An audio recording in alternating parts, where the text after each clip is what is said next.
하나님은 어떤 분일까요? 우리가 하나님을 배우기 위해서는 오직 성경을 통해서만 배워야 합니다. 다른 어떤 것으로도 우리가 하나님을 바르게 배울 수가 없습니다. 그래서 오늘 본문에서 사도는 하나님에 대해서 분명하게 어떤 분인가 하는 것을 말합니다. 하나님은 질서의 하나님이다라고 말합니다. 자, 무엇을 말하는 중에 사도가 질서의 하나님을 강조했을까요? 또 우리는 어떻게 반응함으로 질서의 하나님을 바로 섬기며 살 수 있을까요? 사도는 12장부터 은사에 대해 말하고 있습니다. 오늘 본문은 은사에 대한 가르침을 마무리하는 말씀입니다. 본문 이전의 말씀을 살펴보는 것으로 시작하겠습니다. 사도는 14장 1절에서 1절을 보시면 좋겠죠? 사랑을 추구하며 신령한 것들을 사모하며 특별히 애언을 하려고 하라. 두 가지를 말한 것입니다. 첫째로 은사에는 사랑이 동반되어야 하므로 사랑의 은사를 추구하라는 것입니다. 둘째로 방언보다 더 탁월한 은사들을 사모하되 특별히 애언을 사모하라는 것입니다. 여기서 우리가 생각할 것이 있습니다. 첫째로 생각할 것은 이것은 1세기 당시에 1세기의 교회에 주신 말씀이라는 것입니다. 바꾸어 말하면 아직 계시가 종료되지 않았으며 성경이 교회에 주어지지 않은 시점에 하신 말씀이라는 것입니다. 계시가 종료되고 성경이 교회에 주어진 현 시점에 서 있는 우리는 신학적인 해석을 통해서 이 말씀을 받아들여야 합니다. 둘째로 생각할 것은 사랑의 은사를 추구하고 예언을 사모하라고 한 배경입니다. 고린도의 성도들은 방언을 천사의 말로 생각하고 특별히 방언을 추구했으며 방언하는 이들은 우월의식을 갖고 방언하지 못하는 성도들을 얕보았던 것입니다. 그 결과 교회가 진정한 연합체를 이루지 못했습니다. 또 14장 2절 이하에서는 방언보다 예언이 우선되는 은사인 이유를 말합니다. 첫째로 방언은 하나님께 말하는 것이며 예언은 사람들에게 말하는 것이기 때문입니다. 방언이 하나님께 말하는 것임에도 불구하고 낮은 은사인 것은 교회 세움에 별 도움이 되지 않기 때문이라는 것입니다. 둘째로 방언은 무슨 말인지 이해되지 않으나 예언은 다 이해되기 때문입니다. 이해되지 않는 방언은 천마디를 해도 교회에 유익이 되지 않는 것이고 이해되는 예언은 한마디만 해도 교회에 유익이 되기 때문이라는 것입니다. 셋째로 방언은 자신의 신앙에 도움을 가져올 수 있으나 예언은 바로 교회를 세우는 데 도움이 됩니다. 자신의 신앙에 도움이 되는 방언은 혼자 하는 은사인 것이고 교회를 세우는 예언은 교회 안에서 필요하기 때문에 방언보다 은사가 더 우선된다는 것입니다. 사도는 당시에는 방언도 개인적으로 유익하다고 인정하였으나 교회를 세우는 데는 예언이 더 중요하고 필요한 은사임을 분명히 하고 있지요. 사도가 방언보다 예언을 사모하라고 한 또 다른 이유가 있습니다. 방언은 알아들을 수 없으므로 불신자들에게 어떤 깨달음도 줄 수 없으나 그렇죠? 예언은 알아들 수 있기 때문에 불신자들도 알아듣고 하나님 앞에 나오게 하기 때문입니다. 그래서 방언은 불신자들에게는 심판의 사인이나 예언은 성도들에게 구원의 사인이라고 말합니다. 14장 22절이 바로 그런 의미입니다. 예언이 방언보다 우선되는 은사인 것이 분명하지요. 사도는 방언과 예언의 차이를 말하고 나서 오늘 본문에서는 예배 시에 방언과 예언을 사용할 때에 주의할 점을 말합니다. 사도는 먼저 예배 때에 사용하는 다양한 은사들에 대해서 말합니다. 26절 중반절을 보실랍니까? 26절 중반절을 보면 찬송시도 있으며 가르치는 말씀도 있으며 계시도 있으며 방언도 있으며 통역함도 있나니라고 하죠. 이렇게 다양한 은사가 있다고 하고 나서 이제 하반절을 보십니다. 하반절에서는 모든 것을 무엇을 위하여 하라고 한가요? 예, 덕을 세우기 위하여 하라고 하죠. 모든 은사는 교회를 세우기 위하여 사용하라는 것입니다. 이것이 은사를 주신 목적인 것입니다.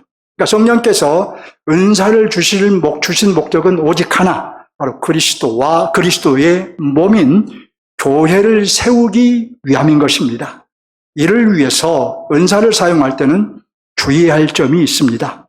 27절로 28절을 보면 예배 때에 방언하는 자들은 2 또는 최대한 3명만 하되 한 사람씩 차례대로 해야 하고 통역이 있어야 합니다. 만일 통역하는 자가 없으면 어떻게 하라 할까요? 27절을 봅니다. 통역하는 자가 없으면 교회에서는 어떠하라고요? 잠잠하고 자기와 하나님께만 말할 것이요 라고 하죠. 자, 통역의 은사를 받은 자가 없으면 예배 때에는 방언은 하지 말라는 것입니다. 왜 통역이 없으면 하지 말라고 했을까요? 통역이 없으면 알아들을 수 없고 또 가짜 방언일 수 있기 때문입니다. 이어서 29절로 30절을 보면 예언하는 자들도 2-3명만 차례대로 하라고 하면서 다른 이들은 분별할 것이요 라고 합니다. 예언도 영을 분별하는 은사를 받은 사람들에 의해 성령의 감동으로 하는 진짜 예언인지 악령의 역사로 하는 가짜 예언인지 분별을 받아야 한다는 말입니다. 성령의 역사처럼 보이나 악령의 역사로 하는 가짜 예언도 있을 수 있기 때문입니다. 예언도 방언처럼 가짜가 있을 수 있다는 것을 알 수 있지요. 자, 오늘날도 말씀을 아주 심각하게 왜곡하여 전하는 것은 가짜입니다. 자, 저자의 본의를 바르게 드러내지 않고 사람에게 맞추어서, 사람의 심정에 맞추어서 말씀을 왜곡한 것은 가짜입니다. 자, 여기서 제가 당부드리고 싶은 것은 여러분의 목사가 전한 말씀에 집중하시기 바랍니다. 최소한 제가 전한 말씀은 본문을, 저자의 의도를 잘 드러내려고 정말 애써서 전하는 말씀이기 때문입니다. 여러분을 위해 드리는 말씀입니다. 사도는 자신의 가르침에 대한 신학적인 이유를 제시합니다. 왜 그렇게 가르치는지 신학적인 이유를 제시합니다. 33절을 보시기 바랍니다. 하나님은 어떤 하나님이시기 때문이라고 한가요? 하나님은 무질서의 하나님이 아니요 오직 화평의 하나님이시라고 하죠. 하나님은 질서의 하나님이시기 때문에 차례대로 질서를 따라 하라는 것입니다. 방언이나 예언을 서로 하겠다며 다투면서 화평을 깨지 말고 차례대로 하라는 것이죠. 진정한 연합체로서 예배를 드리라는 것입니다. 하나님은 선지자나 신령한 자들에게 상충되는 예언을 하게 하신 분이 아닙니다. 또는 한꺼번에 하도록 해서 혼돈을 일으키신 분도 아닙니다. 오히려 화평을 도모하시는 하나님이십니다. 자, 이제 잠시 좀 복잡한 말씀을 드릴 겁니다. 이 말씀을 안 드리고 넘어갈 수는 없으니까 좀 복잡하더라도 잘 따라와 보시기 바랍니다. 33절 중간을 좀 보세요. 33절 중간을 보면 자, 모든 성도가 교회의 함과 같이라고 하지요. 그렇죠? 자, 이 말씀은 지금 33절에 붙어 있지요. 그런데 사실은 거기에 붙어 있으면 안 되고 34절의 시작으로 해야 어울립니다. 절을 잘못 나눈 것이죠. 자, 성경의 장절은 중세에 사람이 나누었기 때문에 때로는 가끔 불합리하게 나누어진 경우가 있습니다. 성경의 장절은 하나님이 나누신 것이 아닙니다. 또는 사도들이 나눈 것도 아닙니다. 중세에 사람들이 나눈 거예요. 그렇기 때문에 때로는 불합리하게 나누어진 경우가 있을 수 있습니다. 자, 그리고 또 하나 짚어야 할 것은 33절 중간에 이 모든 성도가 이 말 있죠? 자, 바로 모든 성도가 바로 그 앞에서 여러분이 연필을 쓰면 괄호를 치시기 바랍니다. 괄호를 거기에 꼭 쳐야 됩니다. 33절 앞에 모든 성도가 앞에서 괄호를 열고 그 다음에 35절에 가서 괄호를 닫아야 합니다. 지금 여러분들이 하지 않으면 나중에 이 본문을 읽을 때 이해를 못해요. 묵상을 할 때 이 본문이 나오면 무슨 말이지? 왜 이렇게 말이 안 맞지? 왜 이렇게 문맥이 안 맞지? 이런 말을 할 수 있어요. 거기에 괄호를 35절에서 닫으시기 바랍니다. 자, 그러니까 33절 말씀, 하나님은 무질서의 하나님이 아니요 오직 화평의 하나님이시니라라는 이 말씀에서 바로 36절 말씀으로 넘어가야 됩니다. 하나님의 말씀이 너희로부터 난 것이 아니요 또는 너희에게 임한 것이 아니냐, 이렇게 이어져야 된다는 말입니다. 좀 복잡하지요? 이제 좀 더 복잡한 말씀을 드리겠습니다. 자, 우리가 괄호로 묶었던 말씀 중에 34절을 보면 여자는 교회에서 잠잠하라는 말씀이 있는데 이건 도대체 뭘까요? 우리 여성도들은 기가 확 죽을 수 있는데 먼저 기죽을 필요는 없습니다. 그런데 왜 여기에서 여자는 잠잠하라 이렇게 말할까요? 자, 여러분, 학자들은 이 말씀이 후대에 추가된 말씀으로 봅니다. 왜냐하면 사도가 11장 2절로 16절에서는 여자들도 예배를 드릴 때에 너울만 쓰라고 가르쳤는데, 너울만 쓰고 설교도 하고 기도도 하라고 했는데 여기에서는 여자는 교회에서 잠잠하라고 하는 것은 서로 모순된 얘기이기 때문입니다. 자, 그러면 물을 겁니다. 성경에 오류가 있다는 말일까요? 네. 본래, 잘 들으시기 바랍니다. 본래 저자가 기록한 말씀에는 1.200도 오류가 없습니다. 본래 사도 바울이 기록한 말씀에는 1.200도 오류가 없습니다. 하지만 저자가 쓴 원본을 보고 필사자들이 기록한, 그걸 사본이라고 그러죠. 지금처럼 복사기에다 쭉 복사해버리면 그대로 복사되는데 그때는 일일이 사람들이 한자 한자를 보고 기록을 했거든요. 그래서 저자가 쓴 원본을 보고 사람이 필사한 사본에는 오류가 있을 수밖에 없는 것입니다. 네. 여기에서 우리가 첫 번째로 알아야 될 것이 있는데 그것은 현재 성경 원본은 없습니다. 아마 하나님께서 감추셨을 것입니다. 만일 원본이 남아있다면 어떤 일이 발생할까요? 네, 구교와 신교 사이에 이 원본을 차지하기 위해서 종교 전쟁이 일어났을 것입니다. 서로 원본을 차지하기 위해서요. 네, 둘째로 알아야 될 것은 첫 번째 사본은 어떤 사람이 원본을 보고 기록했겠지요? 근데 이제 원본이 감추어졌으니까 그 다음부터는 사본을 보고 기록하고 또 사본을 보고 기록하고 이렇게 기록을 하면서 다른 내용이 추가되거나 또 있던 내용이 빠질 수도 있다는 점을 생각해야 합니다. 가령 여러분, 그 예가 있어요. 복음서를 보면 어떤 절은 없음이라고 되어 있는 것이 있지요. 여러분들이 복음서를 보면은 없음, 어떤 절은 있는데 그 절은 없음이라고 되어 있어요.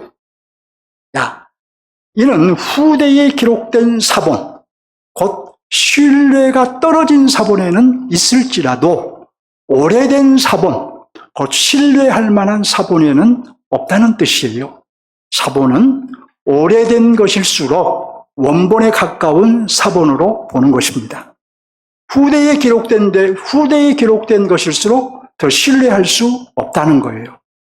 이런 차이가 있어서 사본학자들이 이 사본은 아주 오래된 사본이라고 판단하면 그 사본에는 없으면, 그리고 후대의 사본에는 있을지라도 그 오래된 사본을 따라서 그 절은 없음이라고 비워두고 간 거예요. 자, 말씀드린 대로 성경의 원본은 감추어져 있습니다. 그리고 성경이 정황무한 말씀이다라고 할 때는 이제 원본이 정황무하다는 의미인 거예요. 자, 이런 얘기를 하면 여러분들 중에 의아해하는 분이 있을 수 있어요. 근데 우리가 때로는 하나님의 말씀을 공부할 때에 우리의 이성, 하나님 주신 우리의 이성을 발휘해야 합니다. 정황무한 말씀이라고 할 때 우리는 원본을 두고 말하는 거예요. 원본. 사도 바울이 고린도전서 읽었던 원본이 있겠죠? 그 원본은 정황무해요. 1.1획도 틀리지 않아요. 자, 그럼에도 우리가 가지고 있는 성경도 또 명확하게 드러난 문제들 외에는 명확하게 드러난 문제가 성경에 몇 군데가 있는데 그런 문제를 제외하고는 정황무한 말씀인 것입니다. 왜냐하면 하나님께서 사본학자들을 통해서 거의 원본에 가깝게 주셨기 때문이에요. 자, 그러면 이제 여자는 교회에서 잠잠하라는 오늘 본문의 말씀이 여기 추가된 것은 도대체 언제 추가됐을까요? 어떻게 추가되었을까요? 이 말씀은 디모데전서 2장 11절로 12절과 아주 유사합니다. 그런데 디모데전서에 이런 말씀이 있는 것은 영지주의라는 이단의 영향으로 인해서 초대교회는 영지주의가 아주 판을 쳤어요. 이 영지주의의 이단으로 인해서 선지자로 자처하는 여자들이 그릇된 가르침으로 교회를 어지럽히자 사도가 바로 그 자칭 선지자라고 자처하는 그 여자들을 두고 여자는 일체 순종함으로 조용히 배우라 이렇게 말을 했던 거예요. 그런 배경이 있어요. 자, 근데 고린도 교회도 이 영지주의의 영향을 피해갈 수 없기 때문에 후대의 필사자가 이 고린도전서에 바로 이 말씀을 추가한 것으로 봅니다. 성경학자들이 이렇게 봐요. 자, 사실 이런 문제는 학자들이나 연구할 문제이지요. 자, 그럼에도 제가 굳이 말씀드린 것은 아무런 설명도 없이 34절 중간에서 36절로 넘어가 버리면 여러분들이 그 안에 있는 말씀은 무슨 말씀이냐고 계속 의심이 들지 않겠습니까?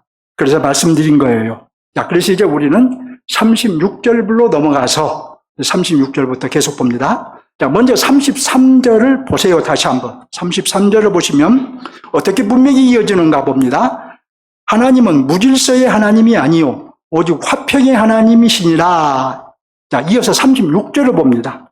자, 하나님의 말씀이 너희로부터 난 것이냐 또는 너희에게만 임한 것이냐 이렇게 이어져야 문맥이 자연스럽지요. 자, 그러니까 36절은 누구에게 한 말씀인가요?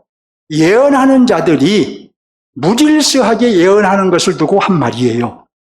다른 사람에게는 기회를 주지 않고 자기만 하겠다고 고집을 꺾지 않는 사람들을 두고 한 말이에요. 너희 중에 질서 없이 먼저 또는 혼자서 예언하겠다고 하는 이들이 있는데 하나님의 말씀이 너 자신으로부터 난 것이냐 또는 너에게만 임한 것이냐 라고 책망한 것이죠. 사도는 37절에서 그들에게 다시 말합니다. 너희 중에 누구든지 자기를 예언자나 또 성령의 은사를 받은 자로 생각하고 무질서하게 예언하는 자는 내가 너희에게 지금 이렇게 쓴 것이 주님의 명령이라는 것을 명심하라. 다시 한번 경고한 거예요. 그리고 이제 사도는 결론을 맺습니다. 39절로 40절을 봅니다. 그런즉 내 형제들아 예언하기를 사모하고 방언하기를 금하지 말라. 자, 그 다음에 이제 그러나가 들어가야 돼요. 그러나 거기도 그러나를 쓰세요. 그러나 모든 것을 품위 있게 하고 질서 있게 하라. 예언을 사모하라고 하지요. 자, 방언을 금하지 말라고 하지요. 당시의 모든 성도들은 예언을 사모하고 누가 방언을 하거든 금하지 말라는 거예요. 다만 품위 있고 질서 있게 하라는 것입니다. 자, 제가 다시 말씀드리는 것은 우리는 이 말씀을 이해할 때에 13장 8절에서 예언도 폐하고 방언도 폐하고 지식도 폐하리라. 예언도 폐하고 방언도 그치고 지식도 폐하리라는 이 말씀에 비추어서 이해를 해야 합니다. 자, 1세기 당시에는 1세기 방식의 예언을 사모하고 방언하는 것도 금하지 말라는 거예요.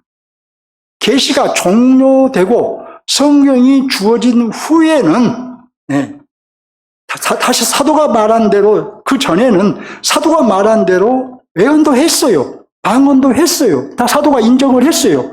그러고 보면은 사도도 방언을 했어요. 그렇지만 이 성경 계시가 종료되고 성경이 우리 교회에 주어진 이후에는 바로 예언도 폐하여졌다라고 말한 거예요. 한번 보세요, 여러분. 지금은 성경을 연구하고, 우리가 성경을 직접 받았으니까, 하나님 우리에게 성경을 주셨으니까 우리가 성경을 직접 연구하고 묵상하여 더 풍성하게 예언을 합니다. 지금 제가 성경이 없이 설교를 한다면 풍성할 수 있겠습니까? 그럴 수 없어요. 초대교회는 성경이 없었기 때문에 그들의 예언은 풍성하지가 않았어요. 그러나 지금은 성경을 우리가 받고 있기 때문에 저도 더 풍성하게 예언을 하고 있고, 여러분도 더 풍성하게 예언을 하면서 서로 나눔을 하고 합니다. 자, 이와 같이 방언도 그쳤어요. 양보하여 남아있다고 해도 명목상으로만 남아있다고 보아야 합니다. 또 신지식도 1세기와 비교할 수 없을 만큼 매우 커졌습니다. 자, 이런 면에서 1세기 신지식 역시 폐하여진 것이라고 할 수 있어요. 그리고 성경을 통해서 갖게 된 현재의 이 풍부한 신지식, 우리가 성경을 통해서 하나님이 어떤가를 아주 풍부하게 이해하고 있죠. 바로 이 신지식도 주님이 오시면 직접 대하는 것처럼 우리가 최대치에 이를 거예요. 자, 이런 면에서 현재의 신지식도 그때 가서는 폐하여진다라고 표현할 수 있다는 거예요. 이걸 잘 이해를 하셔야 됩니다. 자, 저는 지금 방언도 그쳤고 예언도 폐하여졌다고 말씀드렸습니다. 자, 그렇다면 이제 우리의 관심사, 오늘 어떤 그리스도인들이 하는 방언은 무엇일까요? 자, 예언도 폐하여지고 방언도 그쳤다면 오늘날 방언을 하는 사람들이 주장하는 것은 무엇을 근거로 해서 방언을 주장할까요? 자, 첫째로 구속사에 대한 이해가 부족하기 때문에 방언을 주장합니다. 사도행전 2장에 나온 방언은 구속사적인 관점에서 이해를 해야 되는데, 거기 보면 성령께서 최초로 강림하셨어요. 사도행전 2장에 최초로 강림하셔서 그 증표로, 최초로 강림하셨던 증표로 그 예루살렘에 있던 사람들에게 방언을 하게 하신 거예요. 근데 이제 그 이후에 사도행전을 보면은 예수님을 믿는 이방인들, 가령 고넬료 같은 사람들이 방언을 했다는 기록이 또 나와요. 자, 그건 이방인이란 말이에요. 그 오순절에 강림하신 성령이 그들에게도 임했다면 예루살렘에서 유대인들이 했던 그 방언을 그들이 똑같이 해야 그들이 예수를 믿고 성령이 임했구나 하는 것을 인정하지 않겠습니까? 자, 그래야 유대인 그리스도인들이 이방인 그리스도인들을 형제로 받아들이기 때문이에요. 자기들은 성령을 받고 방언을 했는데 이방인들은 성령을 받았다고 하는데 방언은 안 해요. 그러면 너희는 가짜 성령을 받았구나 하면서 유대인 그리스도인들이 이방인 그리스도인들을 형제로 받아들이지 않을 거예요. 그래서 그들에게도 성령이 임하고 또 그들이 했던 동일한 방언을 하게 했던 거예요. 자, 그런데 방언을 주장하는 이들 대부분은 이 사도행전과 또 우리가 살펴본 이 고린도전서를 그들의 근거로 제시를 합니다. 하지만 사도행전은 구속자적으로 이해를 해야 된다 하는 점을 이해하지 못해서 나온 주장인 것이고, 고린도전서는 신학적인 해석을 해야 한다는 것을 알지 못해서 그대로 오늘날까지 끌어와서 적용을 한 것입니다. 자, 둘째로 자신의 경험을 앞세우기 때문에 방언을 주장합니다. 자신이 방언을 하고 있기 때문에 방언은 있는 것이라고 생각을 해요. 심지어 방언을 못하면 그 사람들은 뭐라고 말하냐면 방언을 못하는 것은 구원받지 못한 것이라고 용감하게 말을 합니다. 하지만 자신의 경험을 성경 위에 두어버리는 것은 바른 믿음이 아닌 것이죠. 자, 그래서 제가 예를 하나 드릴게요. 제 선배 목사님이 한 분이 신학을 공부하기 전에는 아주 방언을 많이 했답니다. 표현하자면 방언을 밥 먹듯이 했대요. 자, 그런데 그분이 신학을 공부하면서 성경에 비추어서 자신의 방언을 가만히 돌아보니까 대부분의 방언이 가짜였다고 결론을 내렸어요. 자, 그분의 졸업 논문에서 그렇게 밝혔다라고 그분의 지도 교수를 통해서 제가 직접 들었어요. 여러분, 우리가 계시의 종료, 계시가 종료되었다. 지금은 계시가 없죠. 계시의 종료를 기점으로 그 전과 그 후와 어떤 차이가 있다는 것을 알면 계시가 종료되고 성경이 교회에 주어진 지금도 방언이 살아있다고 용감하게 주장하지 않을 겁니다. 마치 그리스도가 오시기 전과 그리스도가 오신 후의 차이를 알면 그리스도가 오시기 전 옛 언약 시대와 그리스도가 오신 이 새 언약 시대에는 분명 차이가 있는데 그 차이를 알지 못하면 구약의 제도나 구약의 법을 그대로 끌고 와서 적용을 해버리잖아요. 가령 그리스도가 오신 후에는 이제 새 언약 백성들은 유월절을 지킵니까? 안 지킵니까? 안 지키죠? 근데 이 그리스도가 오신 전과 그리스도가 오신 후에 그 차이를 알지 못하면 지금도 유월절을 지켜야 된다고 말을 할 수밖에 없는 거예요. 그 실제로 지금도 유월절을 지키는 하나님의 교회가 있는데 그런 그 하나님의 교회는 우리가 이단이라고 정죄하는 거예요. 그리스도가 오시기 전과 그리스도가 오신 후에 그 그리스도가 오신 것을 기점으로 그 차이를 알아야 되겠처럼 계시의 종료는 여러분 굉장히 중요한 것입니다. 계시의 종료를 기점으로 그 전과 그 후에 차이가 있다는 것을 반드시 생각하면서 오늘 말씀을 이해해야 된다는 거예요. 자, 결국 지금 어떤 이들이 주장하는 이 방언에 대한 결론 뭐냐? 명목상으로 남아있다고 양보하면 100% 가짜라고 말할 수는 없겠지요. 하지만 여러분, 이런 방언은 가짜예요.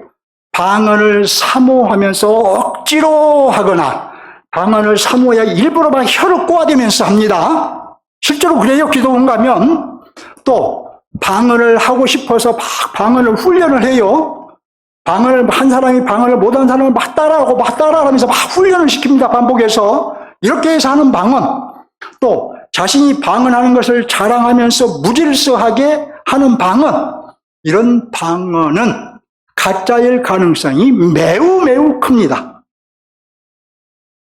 성경의 가르침이 위배되기 때문이에요. 방언은 이단들도 많이 해요. 스님들도 방언을 한다고 해요. 이단들도 하는 방언, 스님들도 하는 방언이 진짜 방언일까요? 그럴 수 없잖아요. 잘 생각하시기 바랍니다. 자, 본문의 핵심 메시지는 무엇일까요?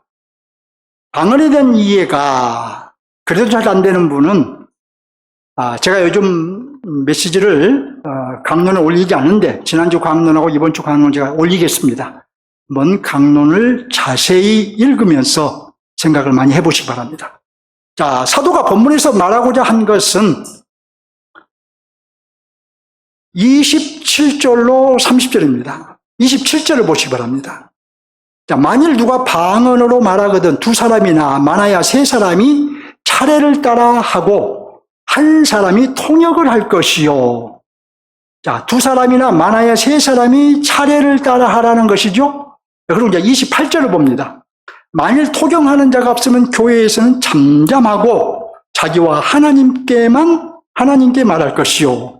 자, 그 예배의 자리에 통역의 은사를 받은 자가 없으면 방언을 하지 말라는 거예요. 29절을 봅니다. 예언하는 자는 둘이나 셋이나 말하고 다른 이들은 분별할 것이요. 예언도 너도 나도 서로 하겠다고 나서서 하지 말고 둘이나 세 사람만 하고 다른 사람은 그 예언이 진짜인지 가짜인지 분별하라는 것입니다. 30절을 봅니다. 만일 곁에 앉아있는 다른 이에게 계시가 임하면, 예언할 수 있도록 계시가 임하면 먼저 하던 자는 잠잠할지니라. 예언을 하고 있는 중에 옆 사람에게 성령께서 말씀을 주시면 그가 하던 예언, 그가 예언하도록, 지금 말씀이 계시가 임하면 그가 예언하도록 먼저 하던 자는 잠잠하라는 것이에요. 자, 사도는 그래서 이렇게 이제 결론을 맺어요. 특별히 40절을 봅니다. 모든 것을 품위 있게 하고 질서 있게 하라. 이것이 결론인데, 방언을 하든 예언을 하든 품위 있게 하고 질서 있게 하라는 거예요. 결국 사도는 은사에 대해 가르치면서 이제 마무리하면서 무엇을 말한 것일까요? 너희는 예언하기를 사모하고 방언하는 것을 금하지 말라. 당시 1세기 교회에게 말한 거예요, 고린도 교회에게. 다만 방언도 질서 있게 하고 예언도 질서 있게 하라. 그리하여 질서 있는 예배가 되게 하라. 하나님은 질서의 하나님이시니라. 이것을 가르친 거예요. 적용할 차례입니다. 첫째로 우리가 본문의 핵심 메시지를 적용하겠습니다. 본문의 핵심 메시지는 너희는 예언하기를 사모하고 방언하는 것을 금하지 말라. 다만 방언도 질서 있게 하고 예언도 질서 있게 하라. 그리하여 질서 있는 예배가 되게 하라. 하나님은 질서의 하나님이시니라. 자, 우리가 이 말씀을 적용할 때에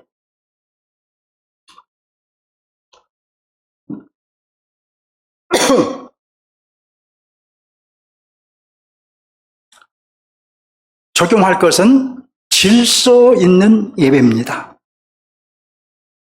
이것이 사도가 말하고자 한 것이에요. 질서 있는 예배.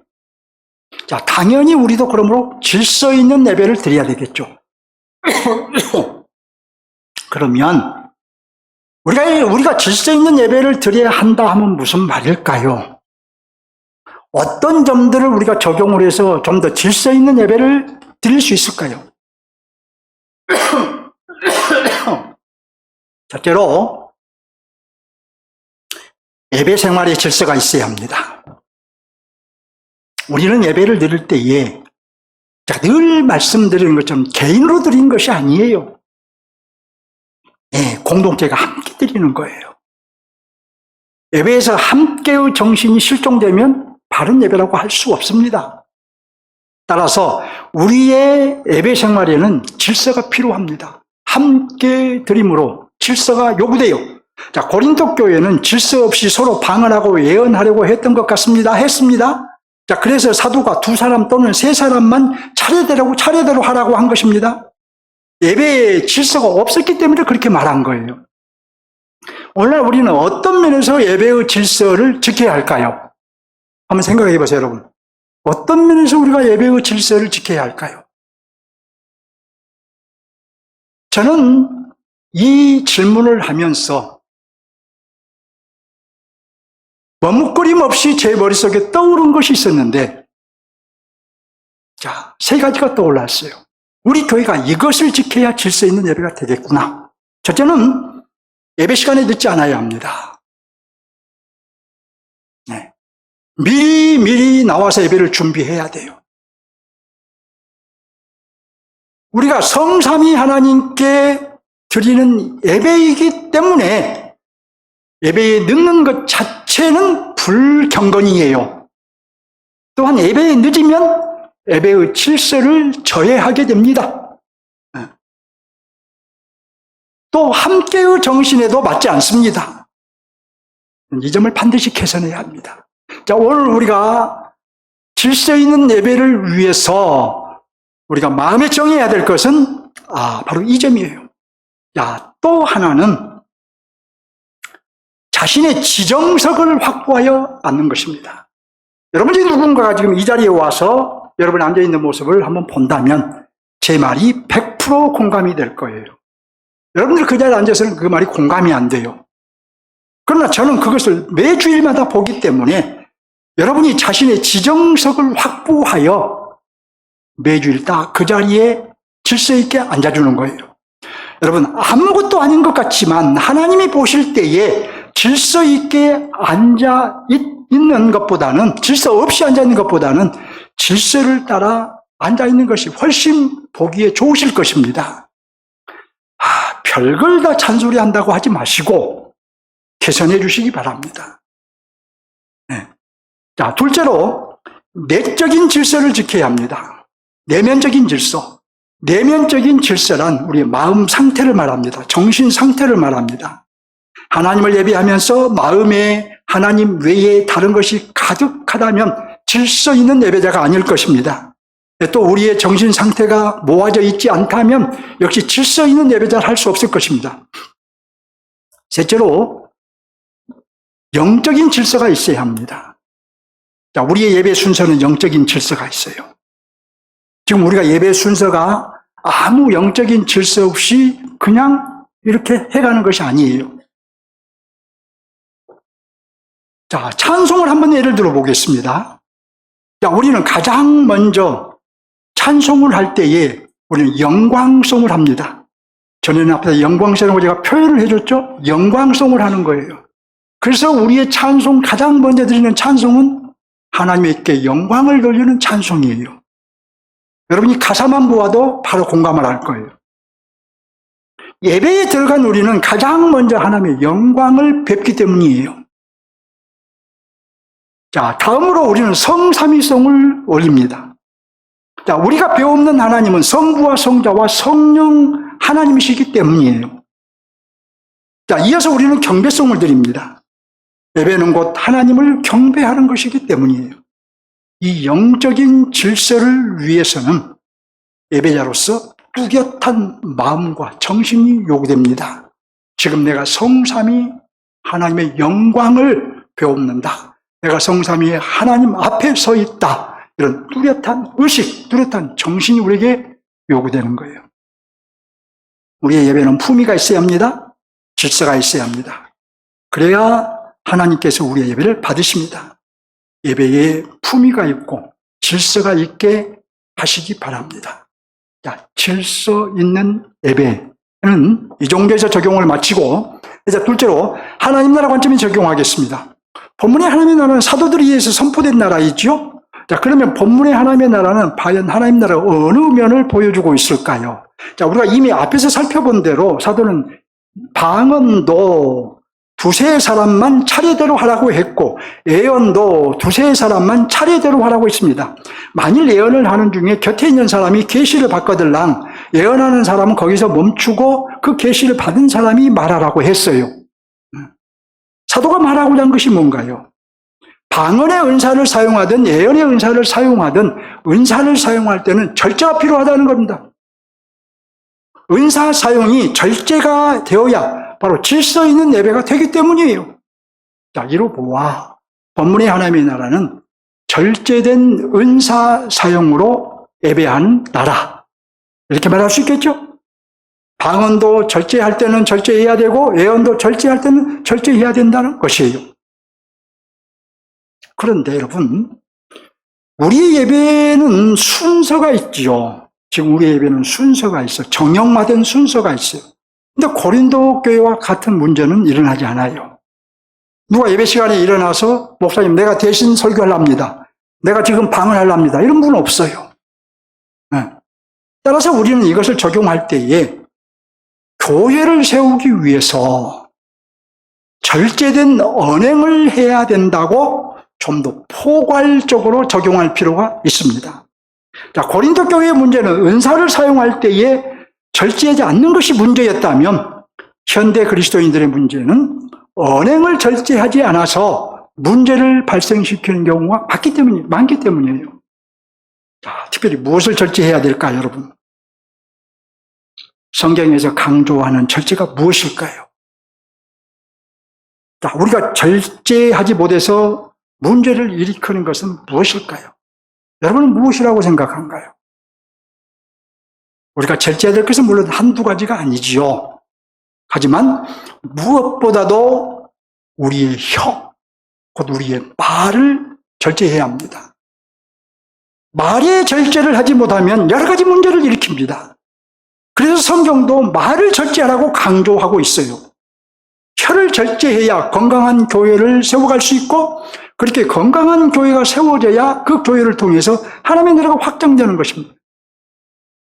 우리의 말하는 굉장한 힘이 있습니다. 내 말 한마디로 한 사람을 죽일 수도 있고 살릴 수도 있습니다. 내 말을 절제하면 한 사람을 살릴 수 있지만 내가 말을 절제하지 않으면 한 사람을 죽일 수도 있어요. 말에는 강력한 힘이 있기에 고래도 칭찬을 하면 춤을 춘다고 말하잖아요. 성경도 말에는 굉장한 힘이 있다고 말합니다. 야고보서 3장을 보면 야고보 사도는 이렇게 말합니다. 이와 같이 혀도 작은 지체로 되고 큰 것을 자랑하도다. 이제 문맥을 따라서 말씀드려보면 우리의 혀는 말의 입에 물리는 제갈과 같은 힘이 있고 배를 사공의 뜻대로 운행하는 키와 같은 힘이 있다는 거예요. 자, 또 사도는 우리의 혀는 지체 중에서 작은 것이지만 그럼에도 온 몸을 더럽힐 수 있는 힘이 있고 우리 인생의 수레바퀴를 불사를 수 있는 그런 큰 힘이 있다라고 야고보서 3장에서 말을 합니다. 그러니까 우리의 혀는 작지만 큰 산을 태워버릴 수 있는 힘이 있다는 거예요. 온 몸을 더럽힐 수 있는 큰 힘이 있다는 것입니다. 그래서 능히 한 사람을 죽일 수도 있고 살릴 수도 있는 힘이 있다는 거예요. 능히 교회를 세울 수도 있고 무너뜨릴 수도 있는 힘이 있다는 거예요. 우리가 가장 절제해야 할 것은 바로 우리의 혀라는 것입니다. 우리는 혀를 다스릴 줄 아는 신앙과 인격을 갖추는 자가 되기를 기도해야 되겠죠. 말씀을 맺겠습니다. 오늘 말씀에 순종할 것을 촉구하며 마치겠습니다. 자, 적용은 반드시 순종하는 마음으로 실천해야 적용인 것이죠. 우리가 1만 마디를 해도 실천하지 않으면 아무 의미가 없습니다. 자, 본문의 핵심 메시지가 요구하는 실천, 그것은 바로 질서 있는 예배를 드리라는 거예요. 제가 제안한 것이 무엇이었나요? 첫째로 예배 생활의 질서를 위해서 예배 시간에 늦지 말자고 제안했죠. 그리고 자신의 지정석을 확보하여 앞자리에 앉자고 제안했지요. 예배에 늦지 않겠다고 여러분 지금 마음에 정하십시오. 자, 우리의 예배는 찬송으로 시작됩니다. 예배전 찬송으로 시작된다고 생각하세요. 찬송을 인도하시는 장로님도 우리 성도들도 좀 일찍 오셔서 늦지 않게 마음의 준비를 해야 될 거예요. 자, 그리고 또 하나, 좀 더 앞자리에 앉겠다. 지금 내가 앉아있는 자리보다는 좀 더 앞자리에 앉아서 질서 있는 예배를 드리겠다고 마음을 정하시기 바랍니다. 지금 여러분의 마음을 정하시라는 거예요.